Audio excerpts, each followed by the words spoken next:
Amém. Hoje nós vamos dar uma aula na matéria de angiologia. E o tema hoje é a atitude de Satanás e os demônios. Tá? A Bíblia nos mostra que existe apenas um diabo, que é chamado Satanás, e outros nomes, né? E chamado aquele que é o espírito do mal, da injustiça. Porém, a Bíblia nos fala também que existe vários demônios, e que são considerados espíritos imundos. E hoje nós vamos falar um pouquinho de algumas atitudes deles, tá? Nos comentam e nos afirma que Satanás foi ele que deu origem ao pecado no mundo, né?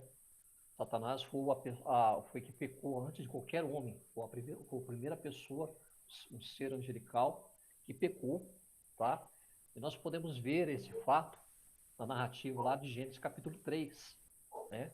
Mostrando a sua presença ali no Jardim do Éden, através de uma serpente, induzindo a Eva a pecar.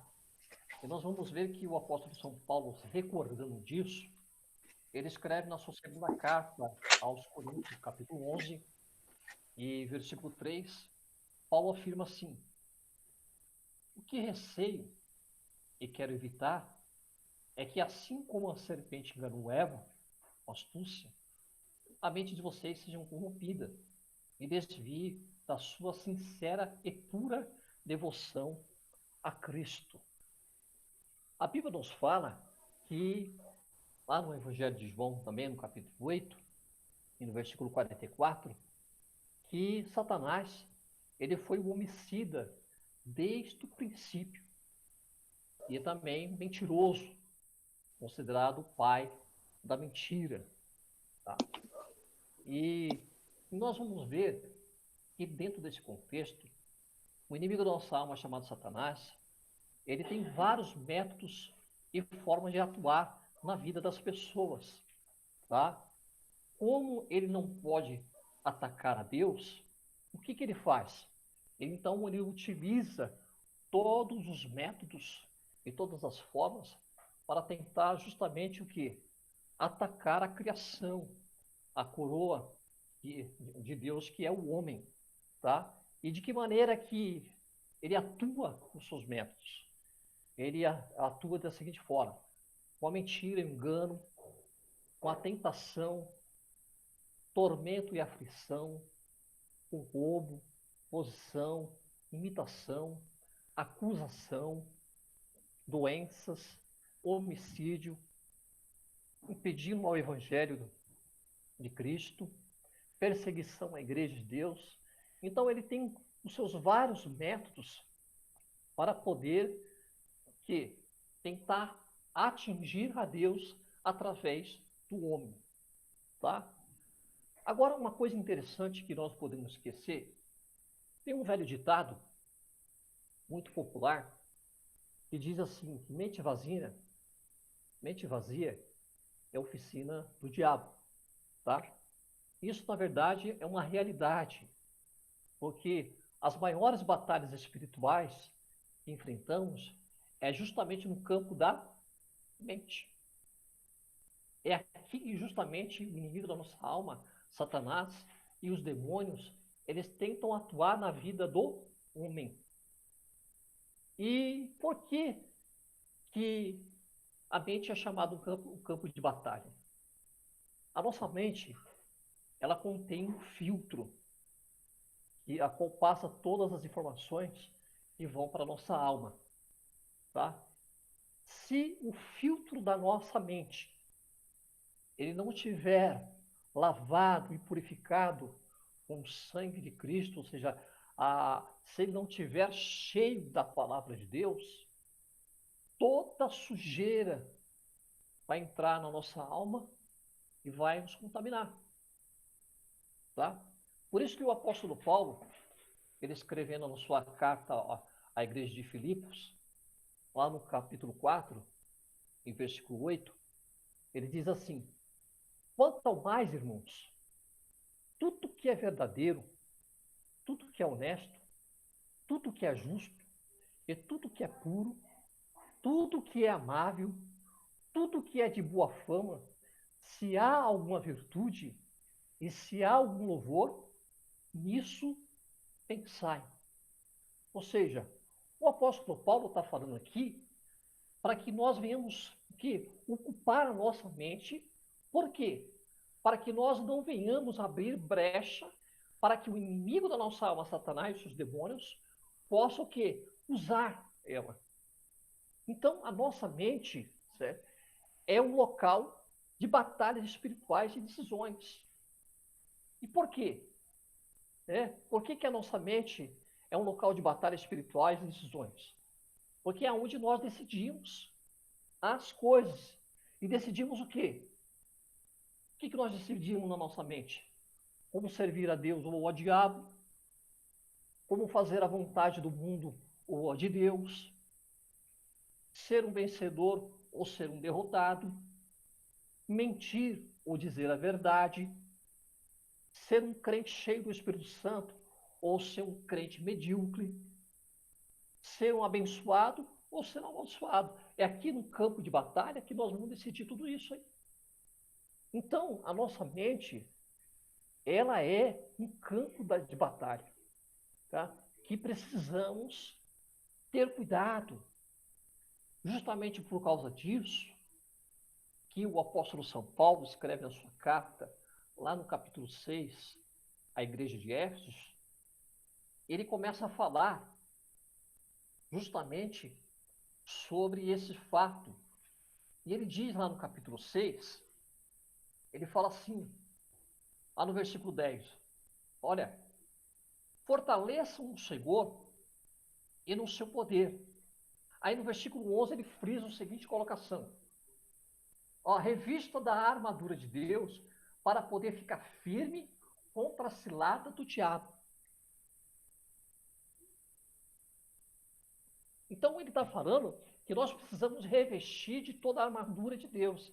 E essa armadura que ele está mencionando aqui, em Efésios, é uma armadura sob medida. Entendeu? Não uma armadura sob unidade, fabricada toda igual. Não, ela é sob medida. Ela tem medida exata para mim, tem medida exata para cada um dos irmãos que estão aqui assistindo online. Entendeu? Então, é necessário para quê? Para que nós possamos vencer. E você vai ver que dentro dessa armadura tem várias partes. Uma delas é o capacete da salvação. Por quê? É importante nós protegermos nossa mente justamente por causa disso. Porque aqui é onde que é o campo de batalha do ser humano. Porque aqui nós somos razão. Somos razão aqui nesse aspecto. Então, é fundamental proteger justamente esse ponto, certo? Vamos continuar ainda. Temos ainda algumas coisas para falar. Vamos falar também dos métodos dos demônios, tá? A Bíblia nos fala que os demônios, como nós já falamos outrora nessa matéria, são seres dotados de personalidade, de inteligência, porém, eles são malignos, eles são destrutivos e estão sob a autoridade de Satanás, que é considerado o príncipe deles, certo?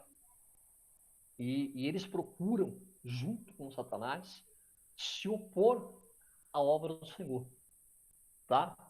E de que forma eles se posicionam contra a obra de Deus, contra o reino de Deus, tá? De que maneira? Incitando a idolatria.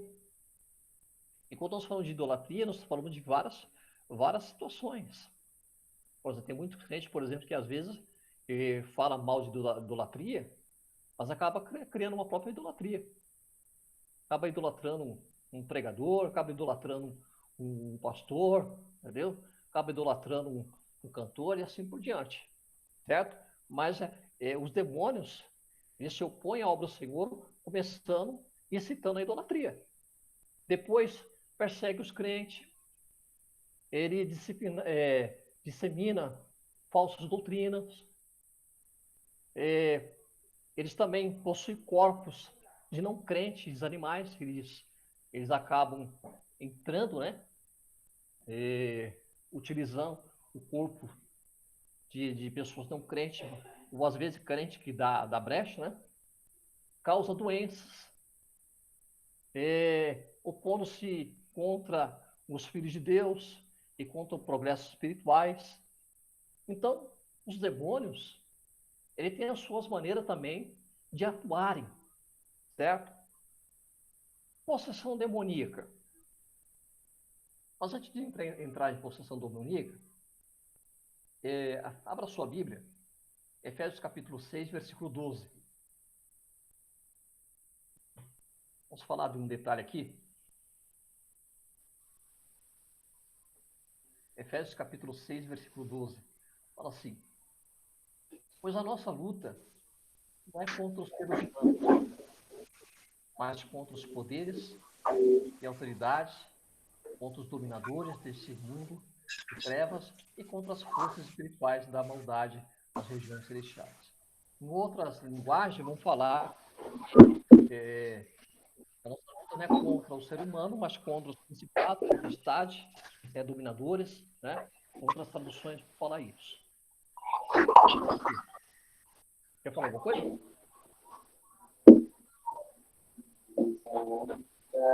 Quer falar alguma coisa? Não, professor, é que a minha Bíblia, a versão é diferente, né? Entendi. Veja só. A Bíblia nos mostra, e nós falamos anteriormente nessa matéria, que existe uma hierarquia no céu. Se existe uma hierarquia no céu, ou seja, existe lá o Pai, o Filho, né, o Espírito Santo, aí depois vem lá o arcanjo, né, os serafins, e assim por diante, certo? Existe uma hierarquia. E também no mundo tenebroso, certo? A Bíblia nos mostra também que existe também uma hierarquia. Existe uma hierarquia também, tá? E por isso que a hierarquia é muito semelhante. Por exemplo, quando nós vamos falar de principado e potestade, aí nós achamos que isso está falando só de demônios, essas coisas, mas não é. Porque ele não está falando de nomes de demônio. Principado e potestade não se trata de nome de demônio, mas está falando de hierarquia. Está falando de hierarquia. Por exemplo, nós vamos ver, por exemplo, abra sua Bíblia, livro de Tito, capítulo 3, vai falar, por exemplo, que, capítulo 3, versículo 1, ele fala assim: lembre todos que sujeito às, aos principados e potestades sejam obedientes e estejam sempre prontos para fazer tudo o que é bom. Ou seja, você vai ver, tanto aqui, vai ver lá no capítulo 13 também de Romanos, Paulo também falando, sujeitar ao que é as autoridades. Aí ele fala principado e potestade. Mas aqui, será que Paulo está falando para nós obedecermos a hostes malignas? Não. Quando a Bíblia fala de principado e potestade, então falando de autoridade, hierarquia, tá? Existe uma hierarquia no céu e também existe uma hierarquia no reino de Satanás, tá? Porém, lá na carta aos Efésios, capítulo 6, no versículo 12, Paulo está falando justamente aqui para que nós tenhamos cuidado para que não venhamos ser tentados ou sofrer maus, né, por espíritos malignos. E aqui o principado que ele está falando uma hierarquia, tá? Quando fala de principado, o principado são príncipes das nações, tá? São príncipes que estão sobre as nações.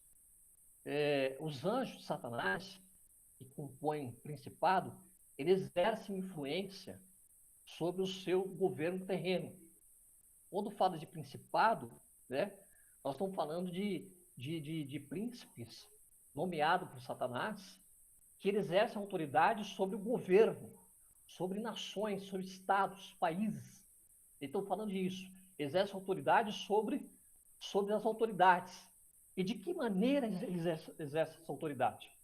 Tá? Eles não têm condições de ditar, porque eles são espírito, né? Porém, eles criam situações, pressionam e criam influência, obrigando as autoridades a tomar decisões que possam que prejudicar e favorecer a eles, justamente aquilo que eles querem.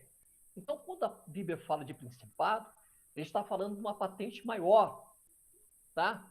Que exerce uma autoridade sobre o governo, as autoridades, certo? Depois, ele fala também, Paulo ali, fala de potestade, tá? E, e qual é a função da potestade? A potestade, eles interagem entre os principados de Satanás, atualizando as informações, recebendo incumbências e levando resultados, tá? As potestades também, eles interagem entre os principados e os dominadores, pressionando os dominadores para que eles alcancem alguns objetivos, tá? A potestade, por exemplo, eles são responsáveis pela construção de fortalezas. Você vai perceber que quando você vai orar para determinados fins, propósitos, você percebe que às vezes existe alguns propósitos que parece que existe uma fortaleza muito grande resistindo, entendeu? Que são justamente esses tipos de demônios, chamado potestade, que eles criam uma fortaleza justamente para poder, seja, barrar, impedir que alcance os objetivos. Nós vamos ver que, por exemplo, abra sua Bíblia na primeira carta que Paulo escreve a Timóteo, no capítulo 4, versículo 1, Paulo fala que, mas fala assim, olha, algumas apostatas, alguns apostatarão da fé, por obedecerem espíritos enganadores e ensinos de demônios. Ou seja, Paulo está falando aqui que as potestades também, elas também desenvolvem uma sofisma. O que é sofisma?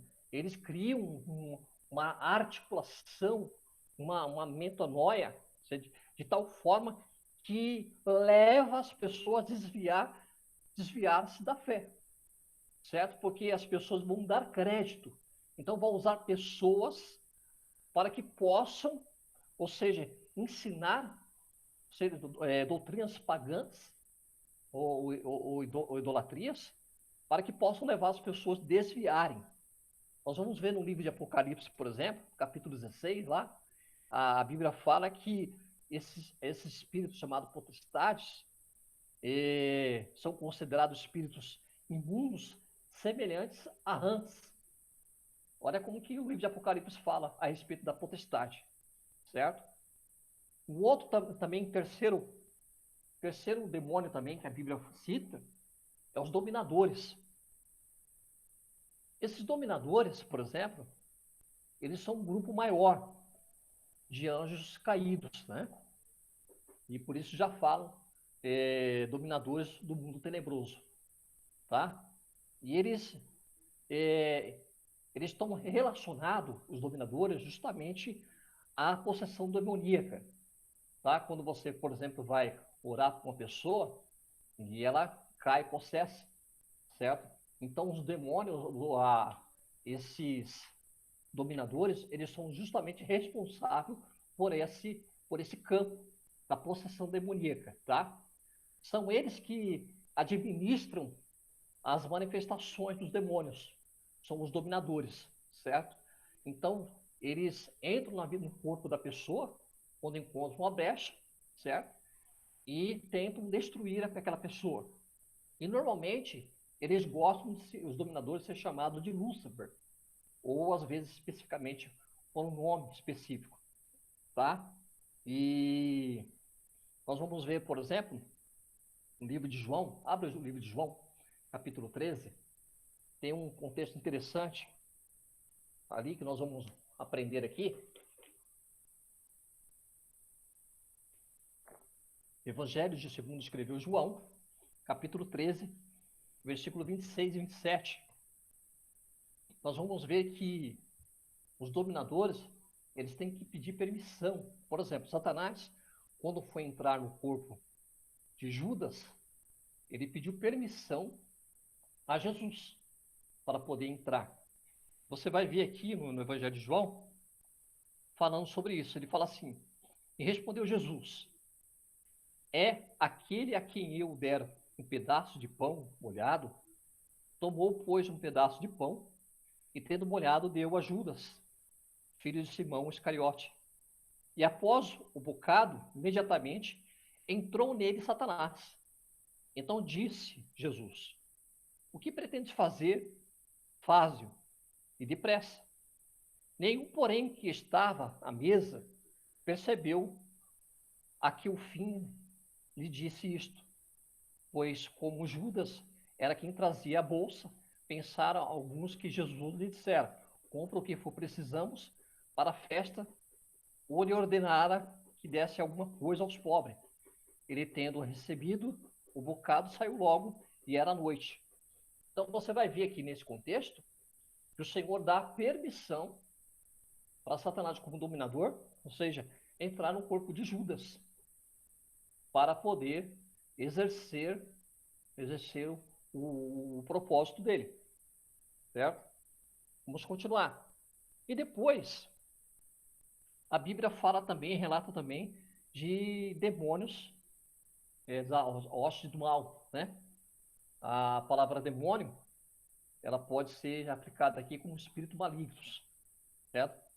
Eles têm, os demônios, essas hostes do mal, eles são, são demônios que atuam em territórios locais. Eles não têm aquela habilidade de ficar se locomovendo. Eles gostam de ficar parado num local só. Eles são muito caseiros, esses tipos de demônios, hostes espirituais do mal, certo?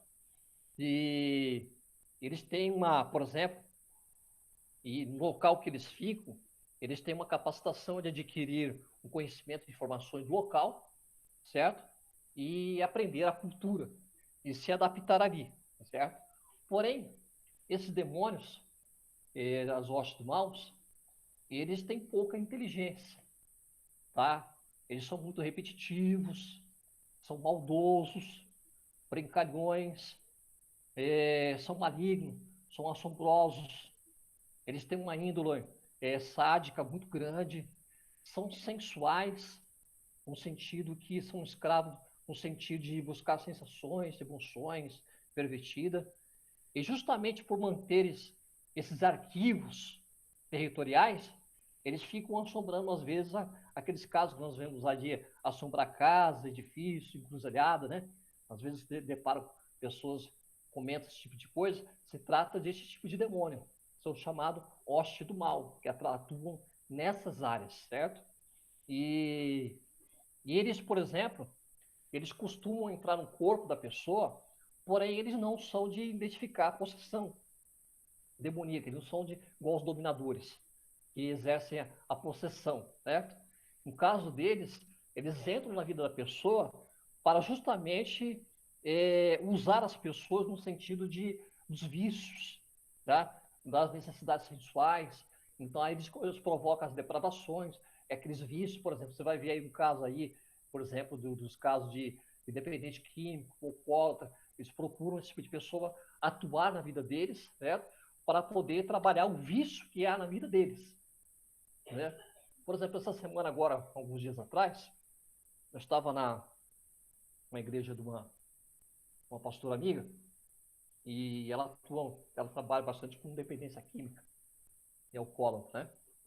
Aí, na hora que estava terminando de pregar a pregação, tinha um rapaz, um dependente, que não estava bem. Aí terminei a ministração e falou: chama ele aqui na frente. Aí, na hora que eu comecei a orar, ele manifestou uma possessão, né? E aí eu orei com os irmãos ali, já repreendemos a possessão demoníaca, mas aí ele continuou se manifestando de uma forma diferente, porque ele estava, o que? Ele estava em êxtase, porque eu havia usado bastante droga e estava com uma abstinência da droga, entendeu? Aí se você não tem o entendimento de compreender o que é manifestação demoníaca e o que é algo psicológico, você vai achar que aquilo se tratava de uma manifestação demoníaca, e não era. O demônio já tinha ido embora, agora havia a questão da abstinência que estava ocorrendo. Aí eu conversei com ele, porque se ele tivesse endemoniado, ele não conseguia entender o que estava falando. Aí começamos a conversar com ele, já percebeu que era ele, entendeu? Aí ele sentou, aí daqui a pouco começou a melhorar, entendeu? Então, justamente, estou falando, esse tipo de malignidade. Então, nós vamos ver que no mundo espiritual, nas hostes do mal, existe uma hierarquia muito grande que estão à disposição de Satanás.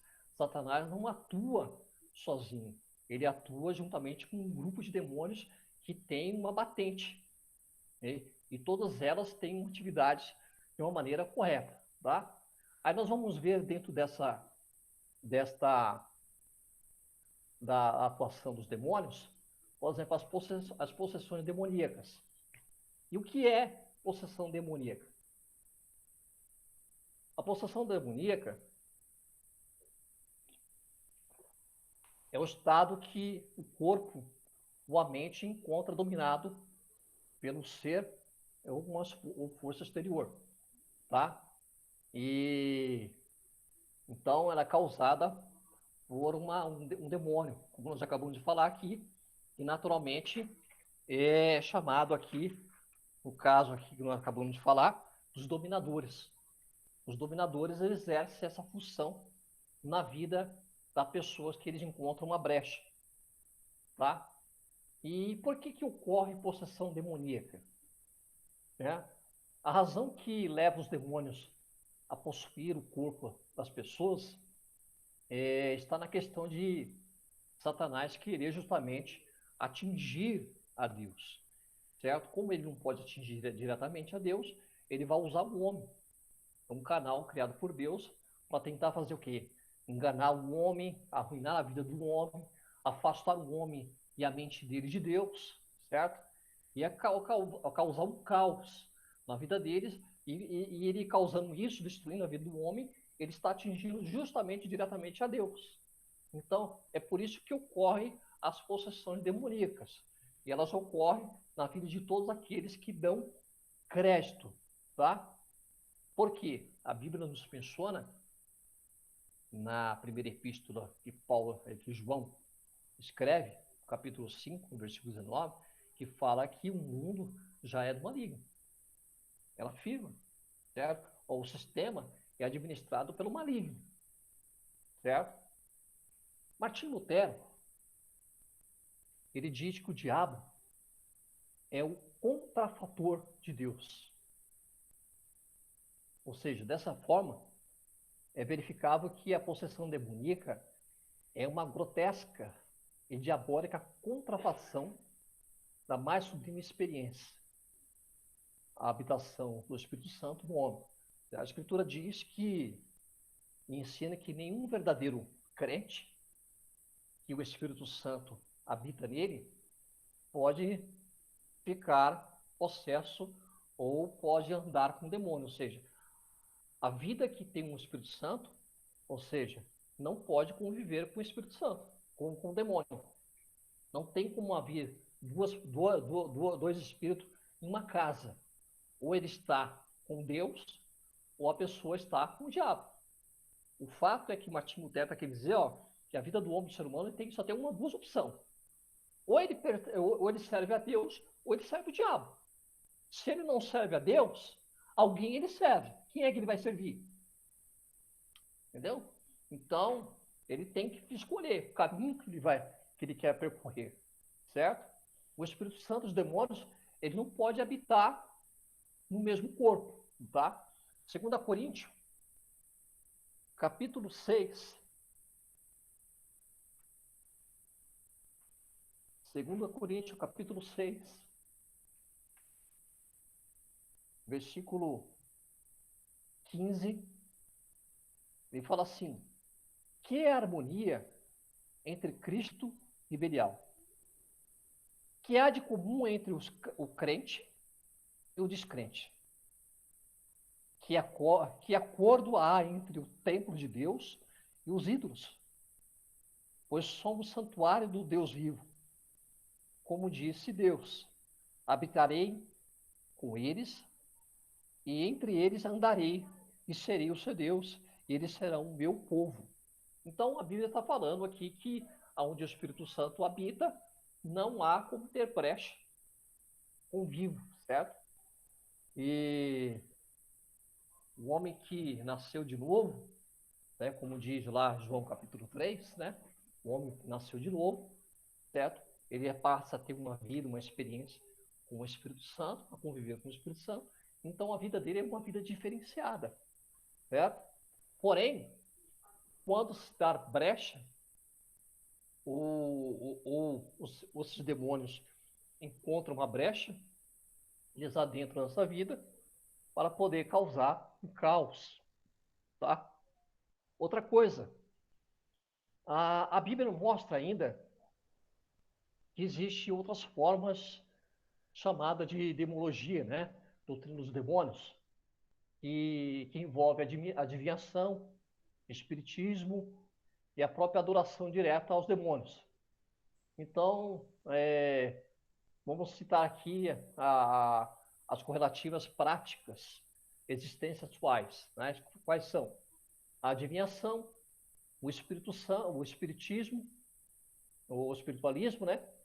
A adoração direta ao demônio, que é o candomblé, umbanda, regiões orientais, como o budismo e hinduísmo, que também sofre influência do animismo, tá? Então, nós aprendemos aqui nessa matéria que em cada prática religiosa, aqui citada, possui constatar que nenhuma grande esforço para isso. Os demônios, sob o comando do seu príncipe chamado Satanás, dominam, enganam as pessoas, afastam as pessoas de Deus e do seu propósito divino, tá? Então, por isso que nós devemos tomar muito cuidado para não permitirmos que o inimigo da nossa alma venha invadir a nossa vida e causar um caos. Paulo fala lá: e finalmente fortaleça no Senhor e na força do seu poder, visto de toda a armadura de Deus, para que podereis ficar firme contra a cilada do diabo. Pois a nossa luta não é contra os seres humanos, mas contra os poderes, autoridades, contra os dominadores deste mundo de trevas, contra as forças espirituais do mal nas regiões celestiais. Ou seja, ele está falando que esse mundo, por exemplo, no,